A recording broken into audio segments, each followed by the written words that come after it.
Hi, this is Preetha and you're watching Dakshin Curry. As you would know, in South India, the list of rasam is endless. You can make it with so many ingredients. My personal favorite is making it with garlic. Today I'll be showing you how to make garlic rasam.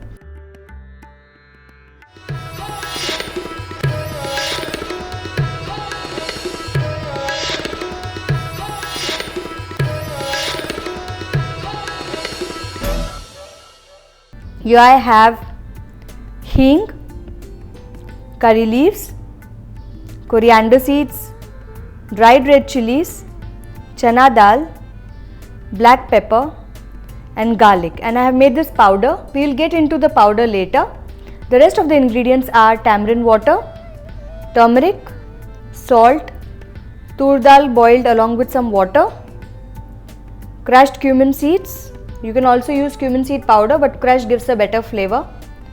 Water for cooking, coriander leaves, mustard seeds, ghee and oil. Now let's start with the first process, that is making the powder. I have a saucepan here. I'll first get into the saute mode and we are going to be dry roasting this powder.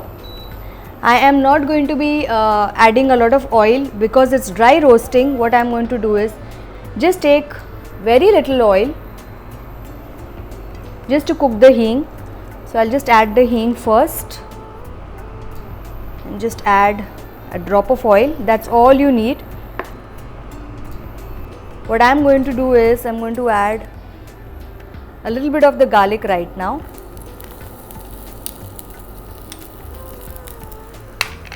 And this gives a really nice aroma. We'll add a few curry leaves at the same time. Now this is optional. If you don't want to add the curry leaves now and just want to add it later whenever you are making the rasam, you can do that. Now we'll just toast this garlic, and whilst it's toasting we'll add the rest of the ingredients. Now the proportions, I have used 2 teaspoons of dhania seeds and I'm going to be adding a teaspoon of chana dal. So we'll add 2 teaspoons of dhania, a teaspoon of chana dal, we'll add half a teaspoon of black pepper. All this goes in. Now I'm not adding the jeera now, like I said, and I'm adding 3 to 4 red chilies. It depends on how spicy you like it. If you want to store this powder, you can also add a little bit of salt and then store it. So I can now get the aroma of dhania, and as you can see the dal is also changing color. I will just increase the flame a bit at this stage. As you can see, I am not toasting the garlic completely, it's just lightly brown. And at this stage what I am going to do is I am going to switch off the flame because this heat is enough to allow carryover cooking. So there's going to be some more cooking happening in this. We'll just allow this to cool and then we'll grind it into a powder. So now our mixture has cooled down. What I have done is I have put it in a blender or a mixer as you call it, and I have ground it into this powder. As you can see, it's nice and coarse. You can still see flakes of red chili in this, and this is how I want it, not completely fine. This again is going to give a good amount of thickness in the recipe. So I'll be adding a teaspoon of oil here and little bit of ghee. We can add the rest of the ghee during the tadka, and what I'll do is I'll start with the garlic. I'm going to reserve some of the garlic for the tadka, the rest goes in here. And I'm going to add this cumin seed here. Now like I told you, I have coarsely crushed this, so what I'm going to do is I'm going to add some of it right now, and the rest, this is around 3/4 teaspoon, so more than half has gone in. Just give this a mix. In goes a few curry leaves.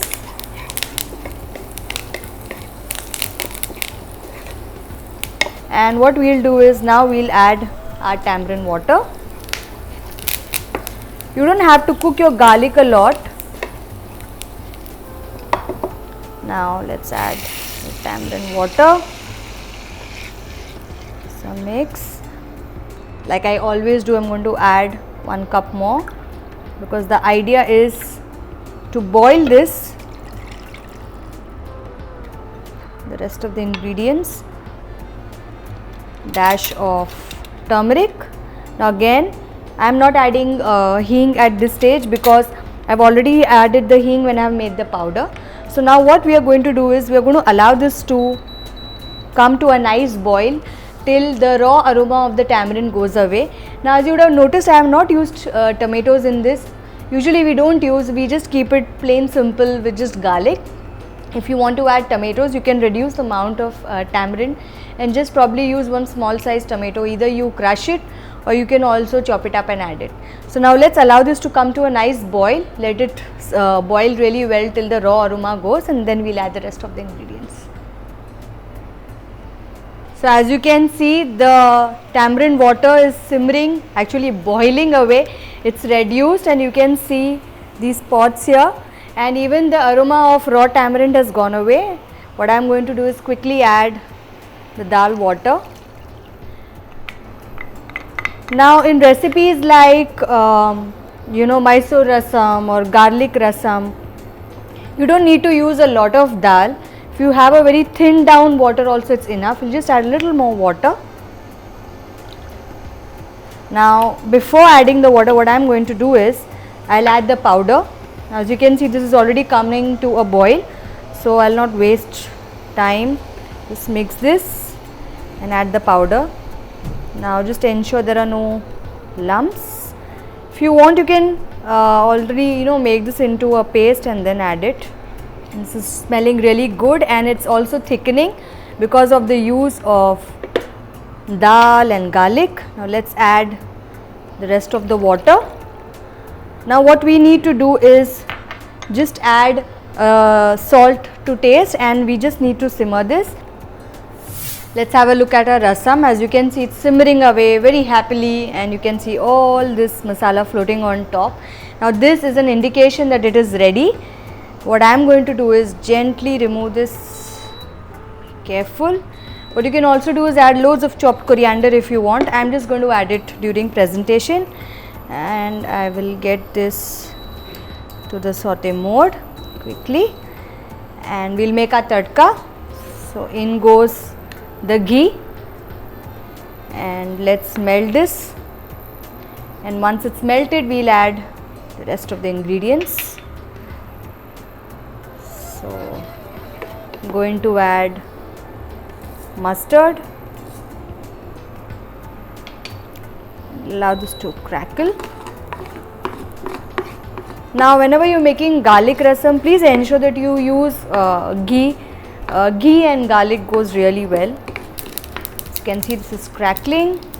Let's add our curry leaves, our garlic. Now like I told you, I am adding some garlic at this stage. If you want, you can add a generous amount now. Reduce the amount of garlic that you are adding when you are making it in a paste form or a powder form. And we will add this to our rasam.